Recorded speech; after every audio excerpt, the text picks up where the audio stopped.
আমি পারমু সরাসরি জননেত্রী শেখ হাসিনার দ্বারা যাইতাম। আমার ক্ষমতা আছে, আমি চেষ্টা করতাম। তাই জানেন যে আমি 2 নম্বরই করিও না, আর আমি যাইও না। আমার এলাকার মানুষের স্বার্থের লেগে আমি যাই। ওই যে আগামী রোববারে আমার বক্তব্য আছে সংসদ। আমি আমার এলাকার তৈয়া পইলেই আরম্ভ করবো যে সিলেটের নসিবে এত বন্যা ব্যবস্থা না নিলে নেত্রী আমরা যাইমু কোথায়?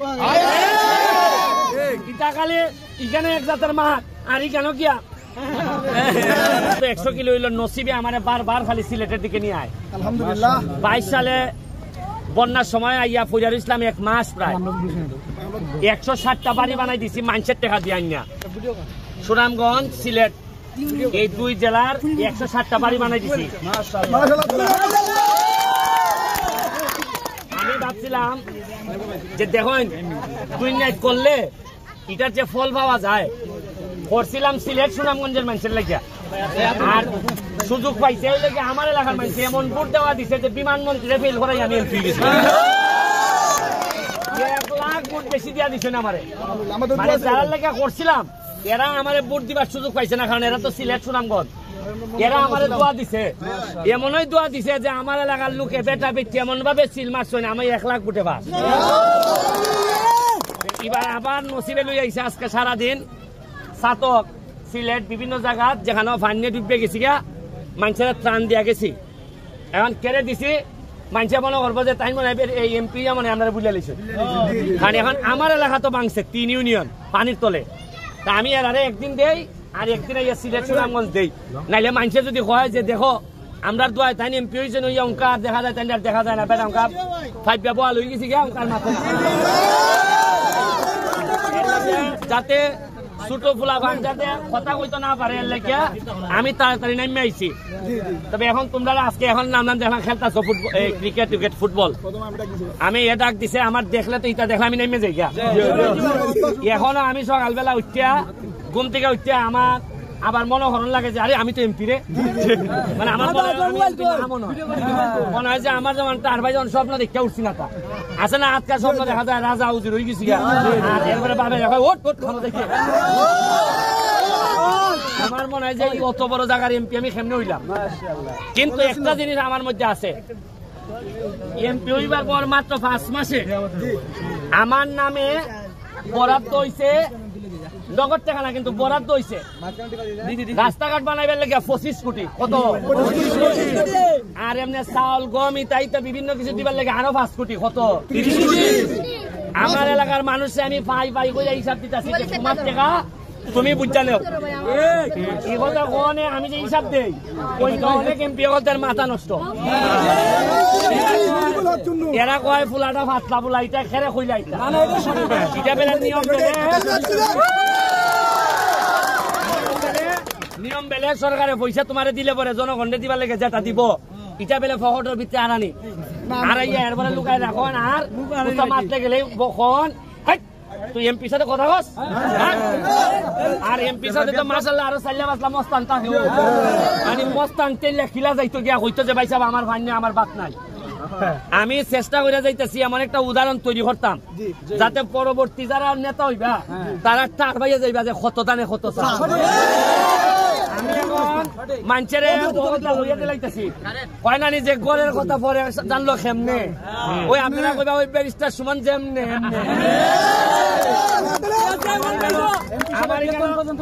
আমার এখানে 1 কোটি আইলে আমি জানাই দেই এই সময় আপনারা তো সজাগ হইছেন তখন আপনি আপনার এমপিরও কইতে পারবা ওই 22 টাকাটা পাইছে তোমার টাকা খাইছো নি আর লুকাইবার সুযোগ আছে নি। যাই হোক তোমরা আর বেশি কইতো না, পড়ালেখাটা কইরো রে বাবা, কারণ এটাই এমন বাট পারে লাগল ভাইছে দেশটারে যে যেখানে পাইতেছে মাইরে একদল লাগাই আল্লাহ মাহবুব জানে কত খাইব, এর খাইবার কোনো শেষ নাই। এ মারতে মারতে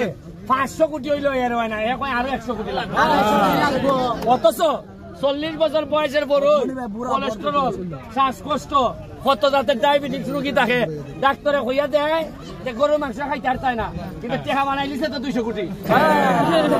গরুর মাংস গরু সামনে হাঁটাহাঁটি করে কিন্তু খাইতে পারে, কিন্তু এর ভিতরে মানুষের টেকা ওক মাইরা শেষ করে দিতে। যাই হোক আমি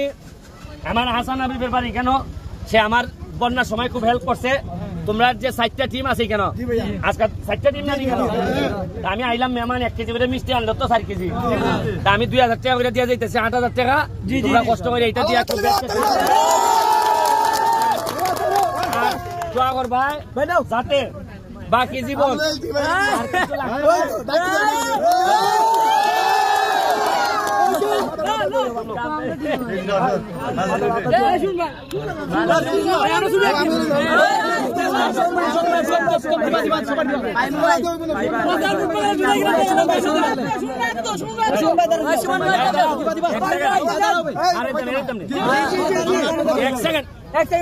এক একাডেমির আর 3 একাডেমি টেকা দিতাম কিছু ফাতলা মারবো নি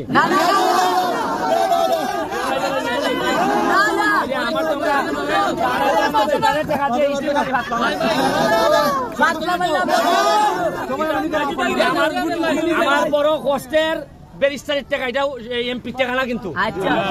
আমার কথা হলে আমি কলজা কুল্লা দিতে রাজি কিন্তু বাটপারি করতে চাই না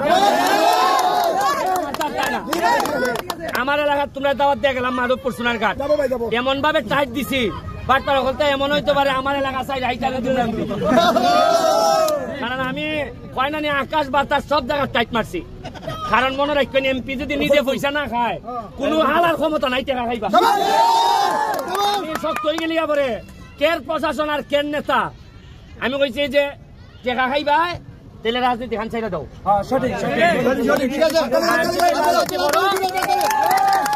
আর যদি রাজনীতি করো তাহলে টাকা খাওয়া চাইলে দাও আপনারা একটা ছোট ঘটনা কই আমার গত সপ্তাহের একটা ঘটনা আমার একটা লোক মারা গেছে বিদেশে দুবাই হার্ট অ্যাটাক করিয়া এরপরে এরা খবর পাঠাইছে দুবাই থেকে এর সাথে যারা আসিল এর মারদারও কয় লাশ পাঠাইতে 4 লাখ টাকা লাগবে কয় লাখ আমি খবর লইয়া দেখলাম আমার একটা লোক আছে দুবাই খবর লইয়া দেখলাম যে এটা কেমনে আমি 4 লাখ টাকা দিব কোথেকে মাত্র 2 মাস হইছে গেছে এরপরে দেখা গেল যে লাশের যে ওজন প্রতি কেজি ওজন হইলো 24 টাকা মানে লাশ আনতে গেলে যে ওজনটা 24 দিরহাম আর এটা আমরা খবর পাঠাইছে এটা বলে 60 দিরহাম করে লাগে কি জাত মানে লাশের টাকার মধ্যে খাইতে লাইছেন 33 টাকা করে এরপরে আমি যখন ধরলাম এরপরে কেমনে 4 লাখ তো লাগছেই না এ যে কিছু রুজি বেলে করছিল এই টাকা 1 লাখ ফিরত আইছে আমার এলাকা আলহামদুলিল্লাহ কি জাত খাটাসের দেশে আসি বুঝছেন না আরে এমনি টাকা নেই রাস্তা বাড়াস 2 নম্বরই খরচ মাতি না কুস্তা এবারে তোমার খাল খাদন ইটা তো মারুন কুস্তা মাতি না এর লাগে তুই লাশের টাকা ওজন বাড়াই দিতিনি আপনারা ভাবতেছেন অত সুজা না সোনার বাংলা এই যে আমি 2 কথা আশা হই দেখিয়া এরা তুকাইতেছে আমার কাজ কইলি তো মনে রাখো যার মরার ভয় নাই আর যার পয়সা রোজের ইচ্ছা নাই এর চেয়ে বড় মস্তান আর বাংলাদেশে না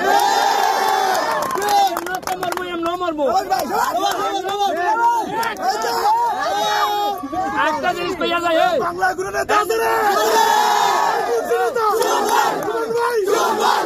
একটা জিনিস মানুষের কেন শাহজালাল সাহেবের মাজার জিয়ারত তো হয়নি কেরে মনে করা হয় যে তাই একজন অলিদের সেরা অলি তাই 360 জন আউলিয়া এখানে তখন না তারা যদি এত আগাইয়া এই এলাকাটারে চেঞ্জ করতে পারো তাহলে 360 জন আউলিয়ার বংশধর আমরা যারা আছি আমরা খেলে খাইতে পারি না কইতাম পারি না যে চুরি করতাম দিতাম না আল্লাহ মাহবুব জানে এর আইবার পরে তারা মারা যাওয়ার পরে আর কোন নেতা তৈরি হয় না করে কোন আধ্যাত্মিক নেতা খেলে তারার ফুলাবরির মধ্যে রক্ত নাই আমরা কেউ না কেউ রক্তের মধ্যে 360 জন আউলিয়ার রক্ত আছে না এই রক্তে মাথা না খেলে পয়সা দিলে মেনেজি দেখা বেটা লম্বা বক্তব্য দেয় বড় ভাই বইয়া উপায় রাখতাম না আর একটু খানাখানি করলে ভাই একটু আইনের পরে আইন এবার বুঝতে পারতাম হইব কারণ কি তা পয়সাটা দিল ম্যানেজ যায় হ্যাঁ গীতা কইরা ঠিক আছে আমি পরে মাতবো না আমার 8,000 টাকা দিয়ে গেলাম আমার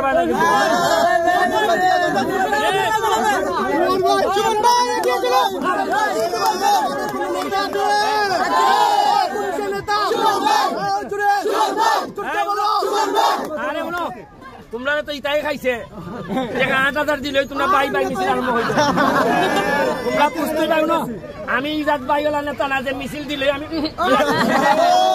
এটা আমার জানা আছে উপরে আল্লাহ ছাড়া সাহায্য করার কেউ থাকে না তোমরা যে তুই স্লোগান দিতেছো বেটা একটা রান্দালি আইলে দূর দিবা